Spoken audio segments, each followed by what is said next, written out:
Just quickly, firstly, is it good to get that one out of the way?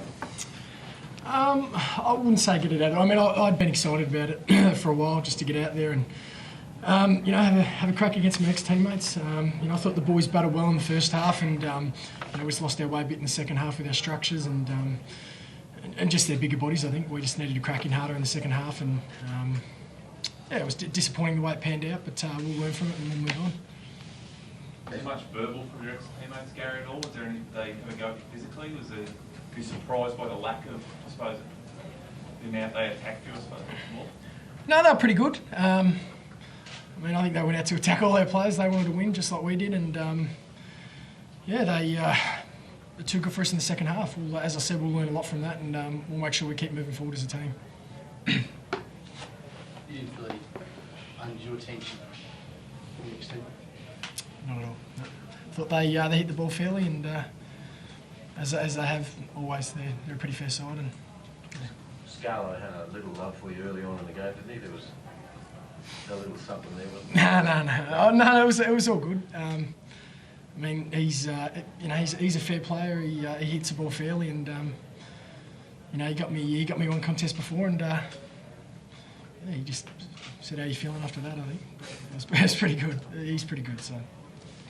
Things seemed to click though, guys, in that first half. You must have felt pretty good going in, quarter time at least, but half time as well. Yeah, we did. We did a lot of things right in the first half. I think we're up in the contested ball.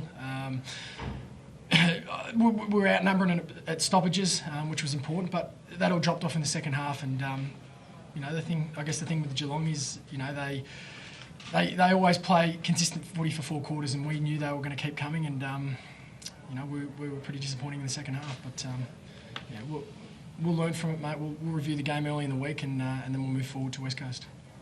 Guy, the 85 kilo rule didn't save your players, unfortunately, the second half from getting the younger ones, especially from getting pushed off. Yeah, probably needed to be another 10 kilos, didn't it? I reckon 95 kilos would have just about seen us through. And look, we probably didn't have enough boys that we could have. We could have got bigger blokes, but then you end up losing your run and things like that. But I think the 85 kilos certainly got us to halfway. But yeah, an extra couple of kilos here and there. But that's it. To do that against that side, in the first half, like the boys did, an undefeated side like that, as I said, that was a good sign. But now we got to start turning 60 minutes into 90 minutes, turning into 120 minutes. That's our great challenge. Brandon Matsira doesn't exactly tip the scales. Why did you make an exception in his case? Well, he's an exceptional talent, and he's proven already, I'd say, in this season that he can play up against some big bodies, so he's, him and Matt Shaw, there was a few blokes, but probably if they had their wallets in their back pocket, they'd probably tip over 85 kilos. We couldn't do it with everyone, but Fish plays in a forward pocket. He can compete, he competes like a man. I know he's small in stature and small in weight, but we weren't, too phased by Brandon handling himself, that's for sure. Is he tiring, Lloyd? Oh, look, he's had a big pre-season. He was probably Brandon, and there's a couple of others, I reckon, of the young boys. Obviously, David Swallow, and trying to think of the third one of the younger boys, 17-year-olds, and even the draftees that actually got through a full pre-season. But he's got a few niggles. But certainly at some stage he's going to have a rest, that's for sure. But obviously. Early on, it looked dangerous. He played his role well, and then it dried up in the second quarter. They're inside 50s. It almost doubled in the second half. So he didn't have a great deal of opportunity to show his wares. In that first half, you see your expectations, Guy, like the leads along at quarter time and half time. Were you shocked by that, or pleasantly surprised? No, because we pick a side to win most occasions. So we do that, obviously, and it's our ability as a young side now to do that for longer periods, of course. Now, we did it to half-time. We probably even could have been a couple more goals up in front, but we weren't. As Gav spoke about, our structures were good. We're running through the lines. Our ball use was good. Second half, maybe didn't rotate as much. We got a bit tired, made poor turnovers, and against a side that hasn't lost a game, they are going to open you up, and that was certainly the case. And given the boys' endeavour in the first half, and their ability to compete against a match-hardened side like that was always going to be difficult. But yeah, certainly the first half was encouraging. It was really good. What about Carmichael? What did you make of the incident early? Do you think he could be in some trouble, and what did you make of his game in general?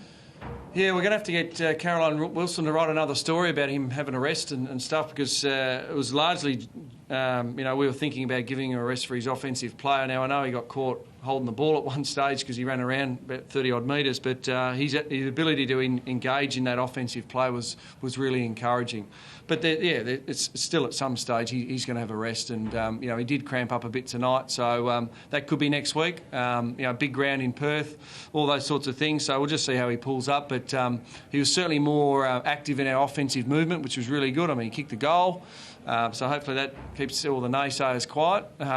So he actually can do those sorts of things. But yeah, he's not complete as an AFL footballer. Neither is Stephen May complete as an AFL footballer. And Tommy Lynch, and you go through all our young kids, he's no different. I mean, he's probably even behind these boys in some, and you've got to cut him some slack because he's been in the game sort of 2 minutes. So I must say something about his growing confidence, so the fact that he backed himself in and had a crack and sailed through. But it was pretty impressive stuff.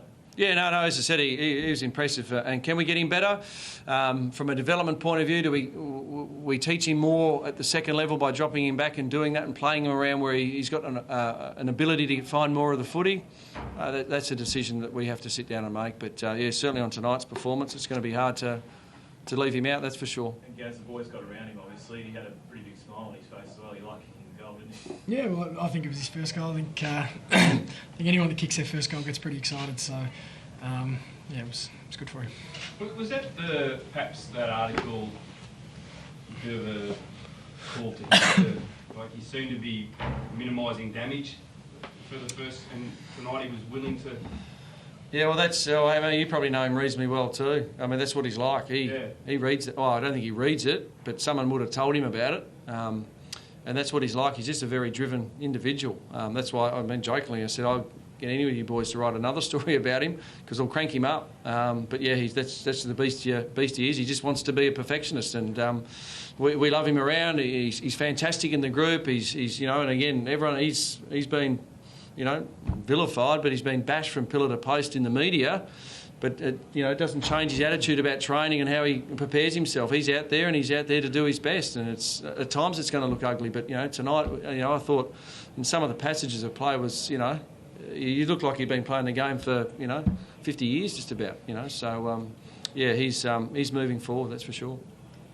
It's such a big night for the club with the new stadium and whatever. I know you didn't get the points, but most fans have gone home with smiles on their faces. Yeah, I hope so. As I said, it's a young group. Our first game, obviously everyone was talking about the Carlton result and all those sorts of things, and here we go again. But I think the fans can see there's something building. We're all a bit cranky as coach and captain. We love it, next week and then in the second half of this game. But we understand we just got to be patient.